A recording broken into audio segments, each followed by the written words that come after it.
안녕하세요. 숲에서 책 읽기입니다. 오늘의 책은 오늘처럼 내가 싫었던 날은 없다 입니다.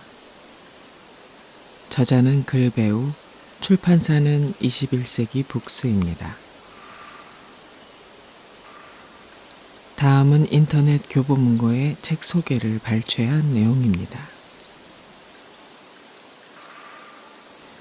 이 책은 막연한 위로와 공감이 아닌 자존감을 높이는 생각 습관, 인간 관계에서 상처받지 않기 위한 행동, 나에게 힘이 되어주는 말 등 현실적인 조언과 56개의 구체적인 방법을 제시하는 책으로 출간 직후 입소문을 타며 베스트셀러에 올랐고 여전히 많은 독자들의 사랑을 받고 있다.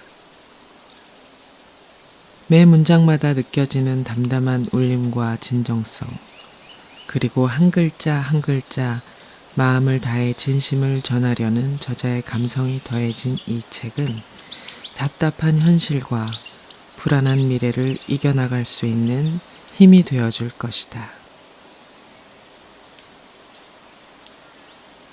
자, 그럼 책을 읽어볼까요?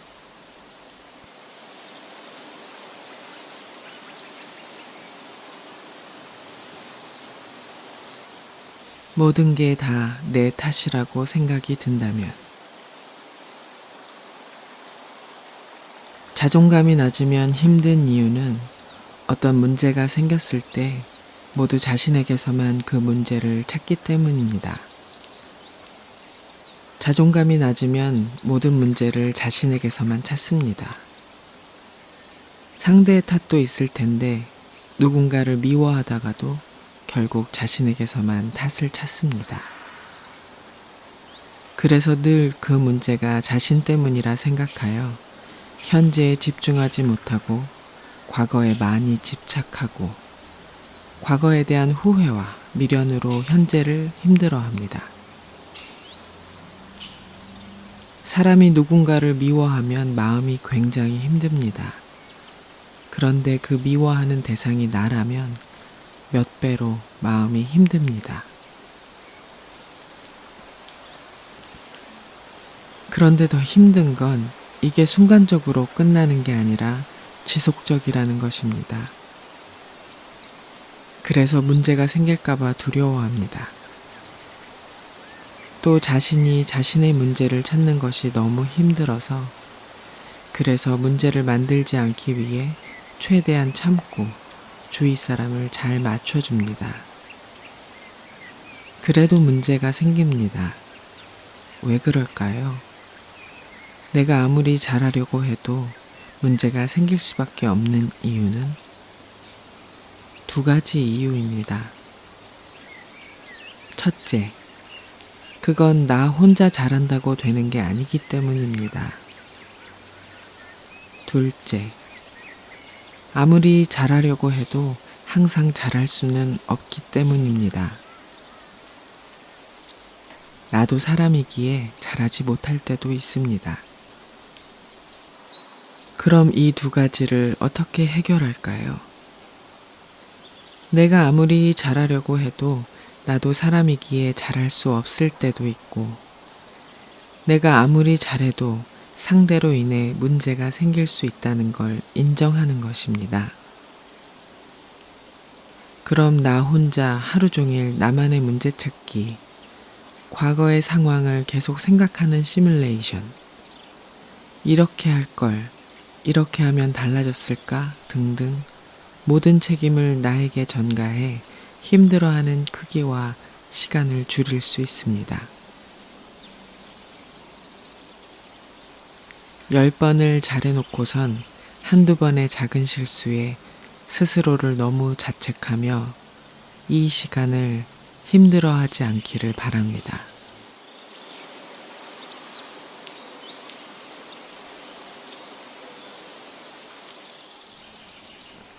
나를 사랑해야 되는 건 알지만 어떻게 사랑해야 될지 모를 때,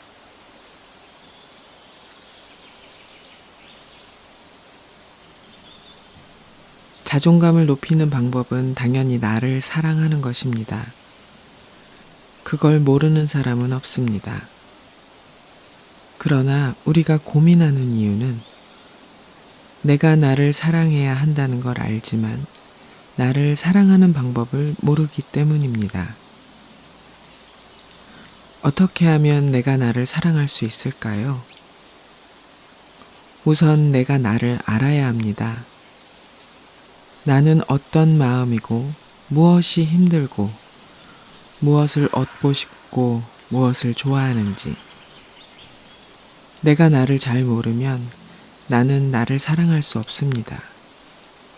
잘 모르는 대상을 사랑할 수 있나요? 나를 사랑해야 하는 건 아는데 그 말이 막연하게 들렸던 건 내가 나를 잘 모르기 때문입니다. 자존감은 나와 나와의 관계입니다.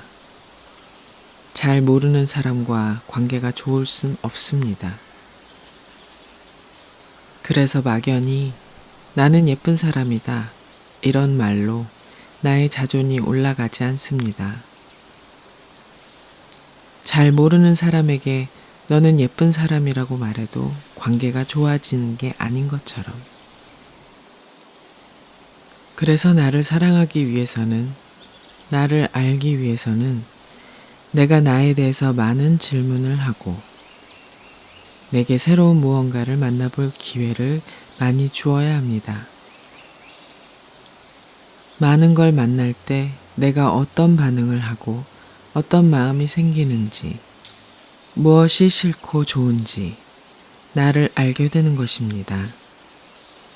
가만히 생각하는 것만으로는 알 수 없습니다. 나를 안다는 건 어떤 음식을 좋아하고 피곤할 때 낮잠 좋아하고 이런 게 아닙니다. 물론 이런 것도 될 수 있습니다. 그러나 만약 내가 해도 되고 안 해도 되는 것이면 크게 내 자존에 영향을 미치지 않습니다. 더 구체적으로 설명드리면 내 삶의 시간을 모아 만나고 싶고 내가 시간을 쏟고 싶은 대상이 있는가를 아는 것이 중요합니다. 그게 사람이든 일이든 취미든 무엇이든.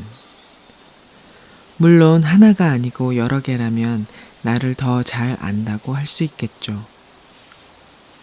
이렇게 나에 대해 알면 무엇을 좋아하는지, 무엇을 싫어하는지, 어떨 때 힘든지, 무엇을 하고 싶은지 잘 알기에 그것을 해줄 수가 있습니다.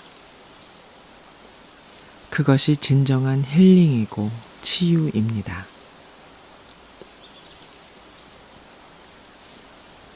저는 주택을 개조하여 상담소를 운영하고 있습니다. 집이 주택이라 비가 많이 오거나 눈이 오면 잦은 고장이 있는데 처음에는 아무것도 해줄 수가 없었습니다. 왜냐하면 집을 잘 몰랐거든요. 근데 이제 1년 정도 지나니 어느 정도 압니다.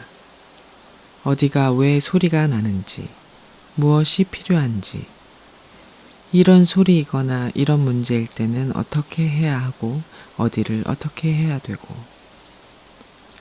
그렇게 집이 필요로 하는 걸 알고 해주는 것이 진정한 치유입니다. 내 삶이 치유되지 않고 계속 상처뿐이라면 내가 필요로 하는 걸 너무 오래 참아서입니다.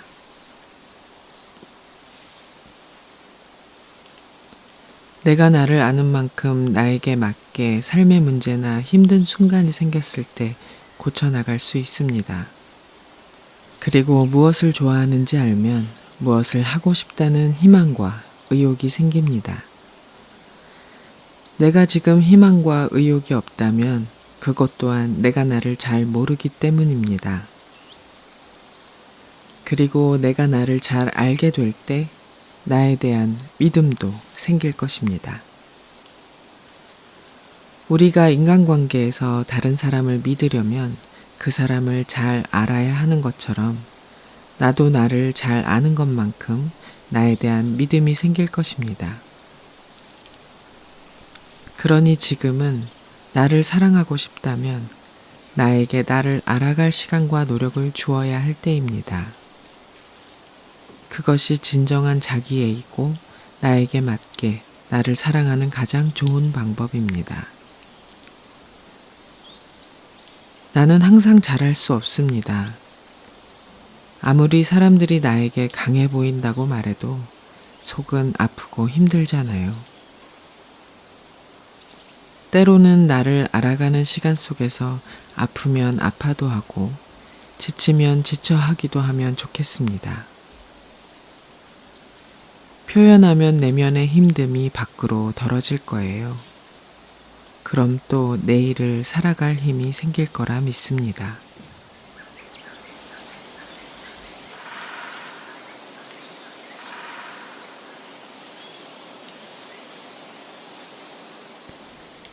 내가 아무 쓸모없다고 생각이 될 때, 아이와 엄마가 함께 있을 때 엄마는 아이보다 10배 이상의 큰 위로를 받는다고 합니다. 무엇으로 위로를 받을까요? 아이는 엄마에게 아무것도 해줄 수 없는데, 그냥 거기에 있어준 것, 그냥 거기에 있어준 것만으로도 아이는 엄마에게 많은 위로를 준다고 합니다. 아이가 넘어지고 일어서기를 반복하는 걸 바라보면서 아이가 성장하는 걸 바라보면서 나는 이미 누군가에게 존재만으로 위로를 주고 있는 사람입니다. 아무 쓸모없다고 생각되는 날, 나는 여기에 존재하는 것만으로도 위로를 주는 사람입니다. 나는 완벽하지 않지만 나의 소중함은 이미 완성되어 있습니다.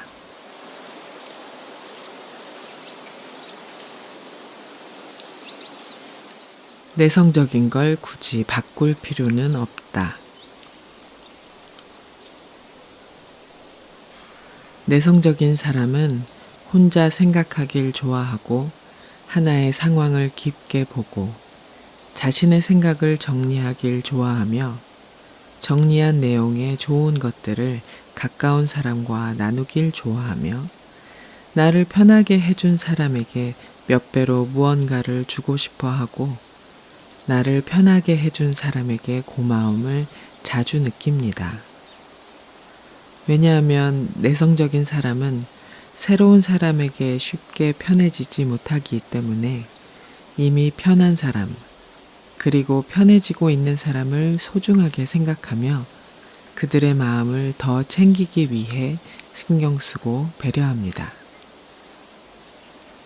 내성적인 걸 굳이 바꿀 필요는 없습니다. 외향적이지 못해 고민이어도 내성적인 사람도 가까운 사람과 있으면 외향적으로 변하기도 합니다. 진짜 문제는 자신이 내성적이라고 자신을 미워하며 자신감이 없는 것에 있습니다. 입지 말아야 될 옷을 입은 사람처럼 위축되는 사람도 있습니다. 내성적인 건 단지 성향이지 문제가 아닙니다. 다만 문제로 보이는 건 자꾸 스스로 당신의 반대되는 사람의 성향과 비교하기 때문입니다. 그들도 그들의 문제와 장점이 있습니다. 중요한 건 이겁니다. 내 성향이 무엇이냐가 아니라 내 성향이 무엇이든 내가 나를 남들과 비교하지 않아야 나를 인정하고 존중할 수 있다는 것입니다. 남들과 비교하지 말고 그 시간에 나의 성향, 내가 가진 장점을 더 찾아보세요. 그것이 당신의 성향으로 당신이 행복하게 살아갈 방법을 찾게 해줄 것입니다.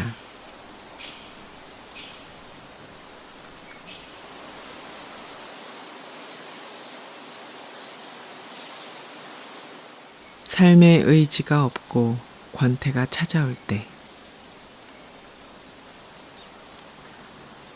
삶의 의지가 없고 권태가 찾아온 이유는 두 가지입니다. 첫째, 하루의 시간을 매일 같은 걸 반복해서입니다. 둘째, 하기 싫은 것만을 꾹 참고 매일 해서 그렇습니다. 두 가지 상황이라면 스스로 나아질 수 있는 방법은 그동안 하고 싶었는데 참았던 것 아니면 새로운 것을 해보는 것입니다. 여기서 중요한 건 한 번에 좋아지지는 않습니다.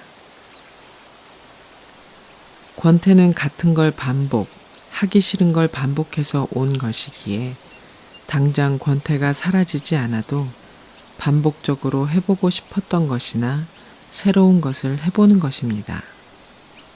그래도 달라지지 않는다면 당신은 지금 권태가 온 게 아니라 삶이 지쳐서 체력이 떨어져 휴식이 필요한 것입니다. 휴식이 필요한 경우에는 새로운 것, 해보고 싶었던 것을 한다고 나아지지 않습니다. 그럴 때는 아무것도 하지 않고 쉬는 게 가장 좋습니다. 그럼 언제까지 쉬냐고 묻는다면 다시 하고 싶은 의지가 생길 때까지 쉬면 됩니다. 쉴 시간이 없다고 말한다면 이 문제를 조급하게 한 번에 해결하려는 마음 때문입니다.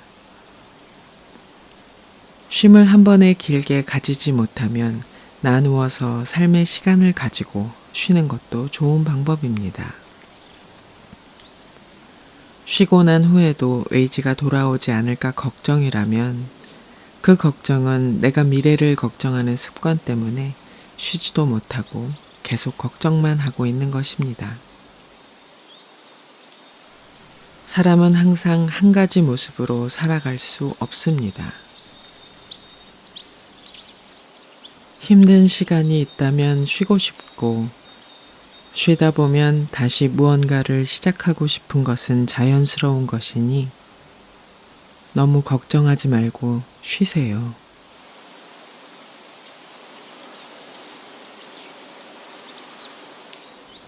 자꾸 부정적인 사람이 되어가는 것 같다면, 만약 당신이 밤하늘의 별이 많은 예쁜 곳을 보고 있습니다. 그럼 어떤 마음이 들까요? 편안하고 좋은 마음이 들 것입니다. 그렇습니다. 당신이 부정적인 마음이 자꾸 드는 건 당신이 부정적인 사람이 되었다는 것이 아니라 당신이 삶에서 매일 바라보고 있는 것들이 당신을 힘들게 하는 것들이어서 그렇습니다. 내가 부정적인 사람으로 변한 게 아니라 내가 바라보며 살고 있는 것들이 내 마음에 들지 않는 것들이어서 그렇습니다. 어디를 바라보고 있느냐가 마음을 정합니다.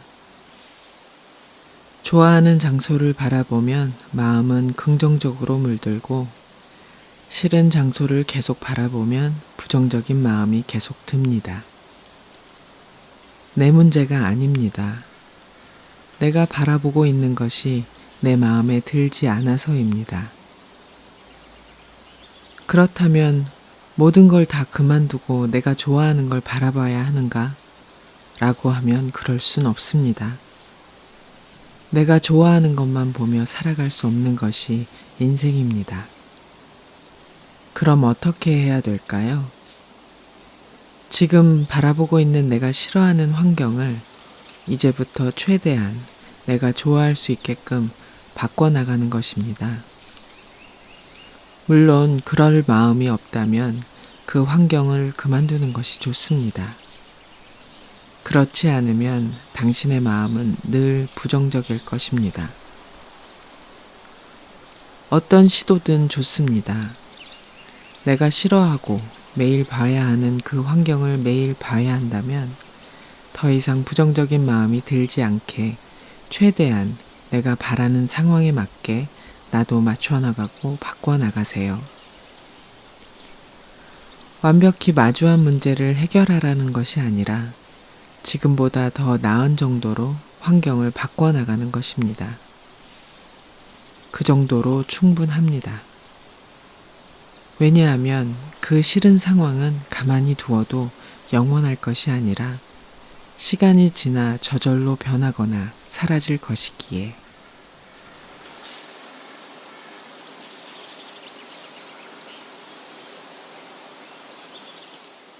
버티기만 해도 이기는 것이다.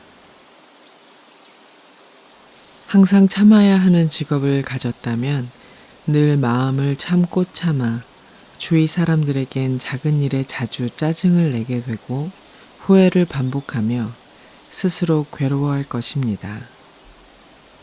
마음의 여유가 없어 혼자 있는 시간에 지난 안 좋은 기억을 생각하느라 우울하고 힘듭니다. 내일이 오지 않았으면 좋겠다라고 자주 생각하게 됩니다. 어떻게 해야 잃어버린 행복을 찾을 수 있을까요? 우선 그만두는 게 다니는 것보다 행복할 것 같다면 그만두면 됩니다. 그러나 경제적 문제 때문에 안 다니는 것보다는 다니는 게 조금 더 행복할 것 같다면 첫째, 그날의 상처로 상처를 받았다면 스스로 상처를 또 생각하며 상처를 더 키우는 것을 멈춰야 합니다. 상처를 더 큰 상처로 만드는 건 나의 반복적인 생각입니다. 생각을 멈춰보세요. 둘째, 무리하게 구는 사람들이 1차적 문제이긴 하지만 당신이 그 시스템을 바꿀 수 없다면 당신이 있는 곳은 당신의 월급에 그 감정 노동이 포함되어 있는 것입니다. 어른이기에 그리고 자신의 생계를 책임져야 하기에 당신이 선택한 곳입니다. 무조건 힘들다는 개인적인 생각과 감정을 이입시키지 말고 내가 선택한 일로서 받아들여 보세요. 돈을 받으면 누구나 프로입니다. 셋째, 우리의 삶은 단 한 번 사는 인생입니다. 정말 소중한 내가 나의 일을 가치 있게 생각해야 합니다. 그건 직장을 위해서가 아니라 그 일을 하는 나를 위해서입니다. 내가 내 일을 가치 없게 바라보면 그 일을 하는 나도 가치 없는 사람이 되고 일을 해도 그냥 하루 버티자는 식으로 겨우겨우 살아가게 됩니다. 예를 들어 회사에서 누구든 청소를 해도 이렇게 합니다. 아, 이걸 왜 해? 너무 힘들어. 지겨워. 하기 싫어.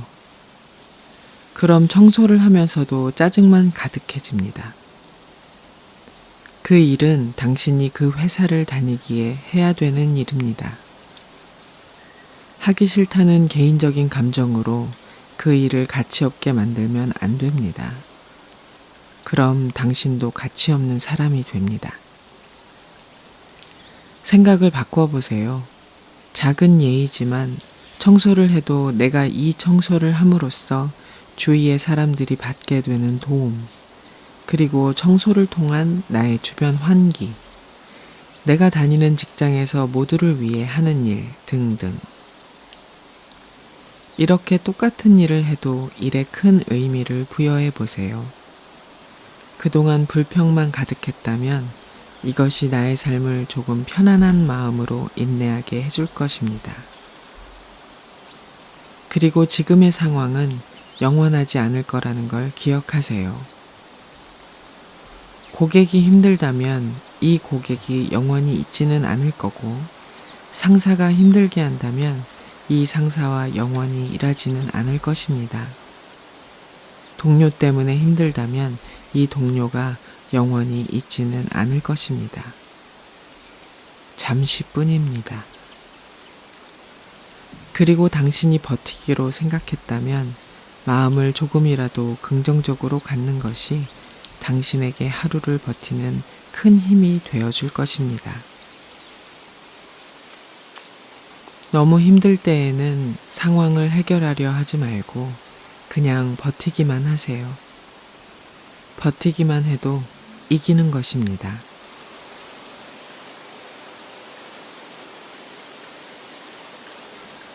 어떻게 살아야 나중에 잘 살았다 할 수 있을까? 만약에 앞으로 남은 인생에서 1박 2일 동안 자유로운 시간이 주어진다면 무엇을 하고 싶으세요? 바다를 보면서 걷고 싶어요. 누구랑 가고 싶어요? 엄마랑요. 가서 뭘 하고 싶어요? 바다도 보고 고기를 구워 먹고 싶어요. 그리고 어떤 생각을 가장 많이 하고 싶어요? 행복하다, 즐겁다, 아니면 그냥 별 생각 안 하고 싶어요. 그리고 무슨 말을 가장 많이 하고 싶어요? 행복하다, 즐겁다는 말이요. 그리고 그 1박 2일이 끝났어요. 어떨 것 같아요? 행복할 것 같아요. 또요? 아쉽겠죠. 좋았으니 또 가고 싶을 것 같아요. 또요? 더할 나위 없었다. 잘 다녀왔다. 그렇군요. 제가 아는 신부님이 있는데 죽기 직전에 사람들에게 기도를 해주시는 분이에요. 죽기 직전에 사람들에게 꼭 물어보신대요. 인생이 어땠나요? 그럼 80%가 이렇게 말씀하신대요. 뭐라고 할 것 같아요? 후회된다? 물론 그 말도 틀리지 않았는데 80%가 이 말을 한대요. 인생이 너무 짧습니다. 인생이 너무 짧았습니다. 인생이 너무 짧습니다. 인생이 아주 짧은 1박 2일 같았습니다. 앞으로 남은 인생을 저는 이렇게 사셨으면 좋겠어요. 내가 가장 좋아하는 것을 해보세요. 내가 가장 좋아하는 모습으로 있어 보세요. 내가 가장 하고 싶은 걸 해보세요. 내가 먹고 싶은 걸 먹어보세요. 내가 가장 하고 싶은 말을 해보세요.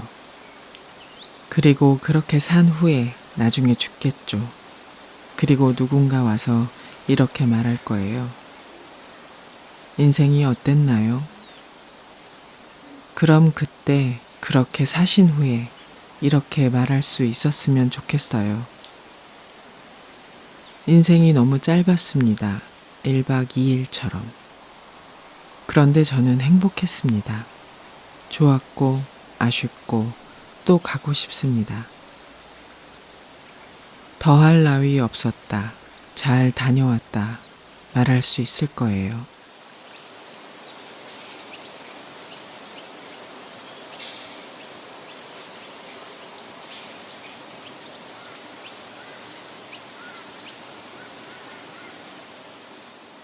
끝까지 들어주셔서 감사합니다. 숲에서 책 읽기였습니다.